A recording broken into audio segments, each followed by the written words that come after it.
Coucou les jardiniers! Hello les jardinières! Vous connaissez Rustica l'hebdo? Rustica, le site internet?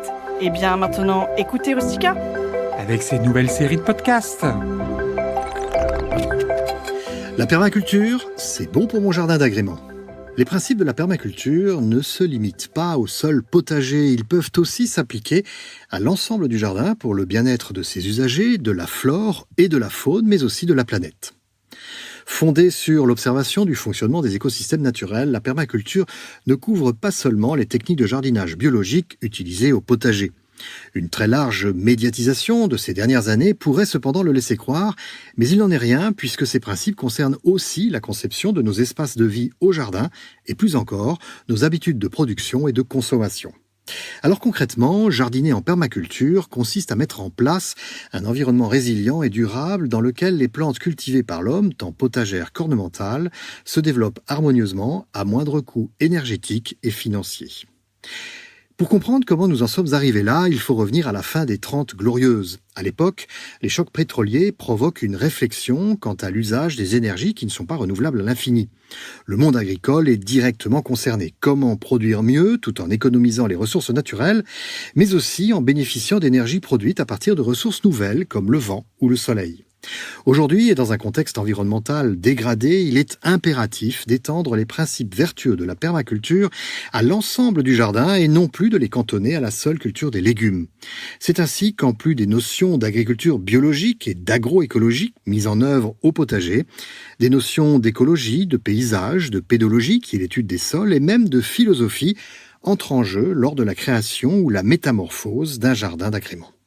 Alors quels sont les principes fondateurs de la permaculture que vous pouvez appliquer dans votre jardin d'agrément ? Le principe numéro 1, c'est encourager la diversité. Dans la nature, plus la diversité règne, plus la vie augmente et avec elle l'équilibre et l'harmonie entre la flore et la faune.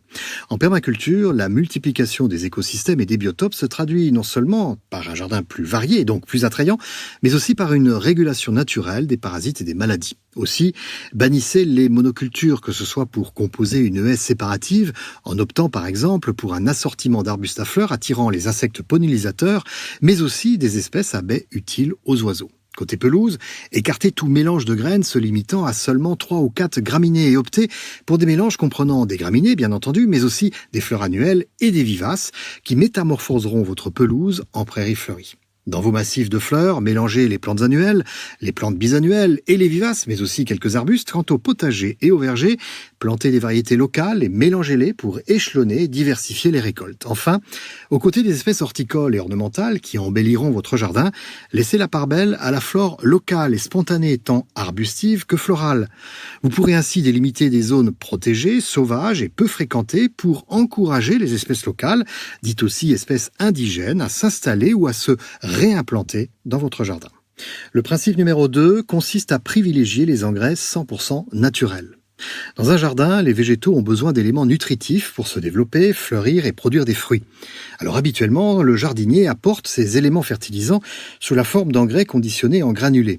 Mais ces derniers fournissent aux racines des éléments directement assimilables qui ne bénéficient pas à la microfaune du sol.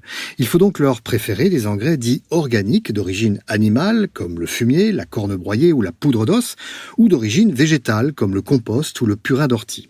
Car le processus de décomposition de ces engrais organiques se poursuit dans la terre grâce aux micro-organismes vivant dans le sol, tels que les vers de terre, les champignons ou les insectes.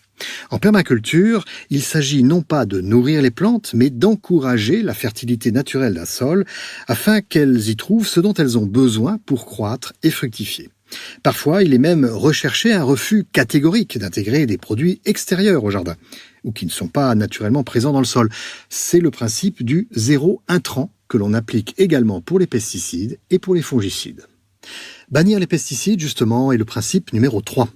Les ravageurs des plantes, maladies et parasites, apparaissent et prolifèrent essentiellement en raison d'une faiblesse des végétaux. En effet, un manque d'engrais, des à-coups de soif ou des aléas climatiques affaiblissent les plantes qui deviennent plus vulnérables aux attaques de leurs ennemis.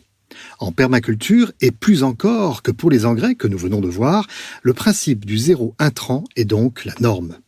Pas d'insecticides qui détruisent tant les ennemis des plantes que les insectes auxiliaires, dont les abeilles, ni de fongicides qui perturbent la biologie des sols, et encore moins d'herbicides qui détruisent tout et dont les molécules se retrouvent très probablement en bout de chaîne de production dans les aliments que nous consommons.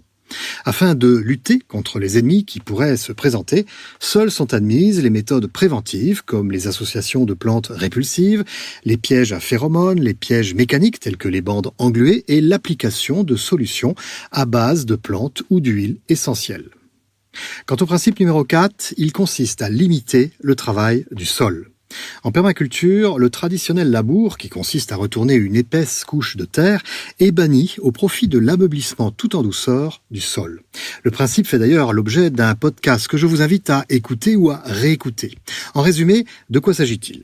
Des études en agroécologie démontrent que l'inversion des strates de terre perturbe plus les micro-organismes vivant dans le sol qu'elle ne les encourage à se développer. En effet, les vers de terre, les carabes, les bactéries et les autres champignons se développent à des profondeurs différentes, correspondant pour chacun d'entre eux à leur biotope. Certains sont proches de la surface de la Terre, de la lumière et de l'air, alors que d'autres s'accommodent de l'obscurité et d'une atmosphère plus confinée. Le fait de retourner la Terre lors d'un labour avec une bêche classique place ces organismes à l'opposé de là où ils devraient être.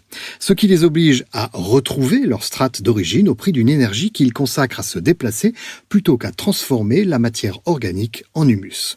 Par conséquent, l'activité dans le sol s'en trouve réduite. Et c'est la raison pour laquelle l'usage de la bêche écologique, aérobêche ou grelinette, est conseillé. Elle ameublit la terre sans la retourner et donc sans gêner les micro-organismes qui y vivent. Voyons maintenant le principe numéro 5, pailler la terre.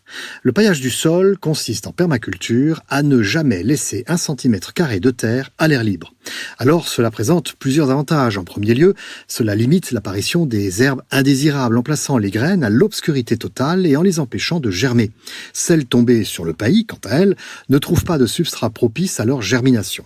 En second lieu, recouvrir le sol avec un paillis retient l'humidité de la terre, ce qui permet d'espacer les arrosages et d'économiser l'eau.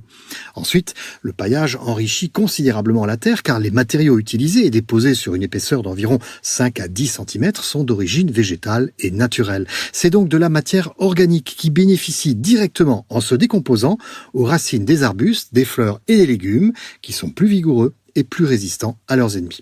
Enfin, un paillis organique réunit des feuilles mortes, du compost et de la paille, bref, des matières dans lesquelles évolue une quantité considérable de carabes, de bactéries, de champignons microscopiques et de vers de terre.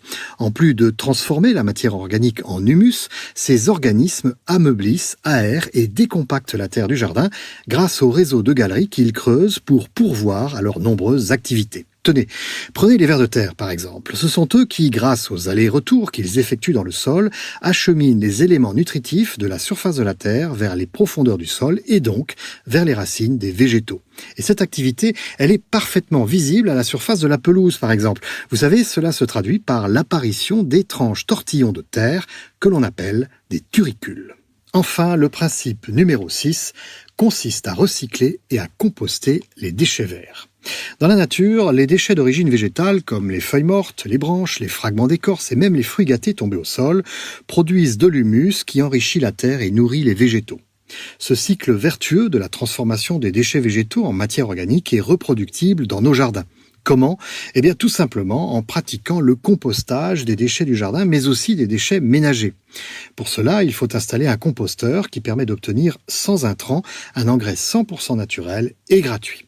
Je vous conseille d'adapter l'aire de compostage aux dimensions du jardin et à la quantité de matière végétale produite et à recycler. Si un simple silo à compost suffit pour un petit jardin de quelques dizaines de mètres carrés, une aire de compostage réunissant plusieurs composteurs est nécessaire pour un jardin de plusieurs centaines de mètres carrés.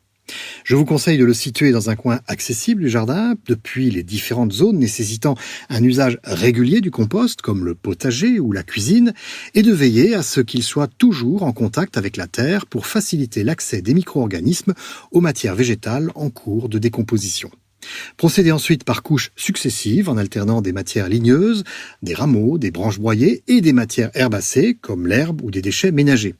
Puis maintenez un taux d'humidité suffisant en arrosant le compost s'il fait sec et pensez à le retourner tous les mois. Voici donc les 6 principes fondateurs de la permaculture qui ne sont pas uniquement réservés au sol potager, mais que vous pouvez appliquer à l'ensemble du jardin d'agrément car ils participent à l'installation d'écosystèmes riches et variés. Vous avez perçu l'esprit dans lequel je vous conseille d'aménager ou de réaménager votre jardin. Il ne vous reste plus qu'à découvrir le podcast dédié à la conception et à l'organisation d'un jardin d'agrément selon les principes de la permaculture. À bientôt donc.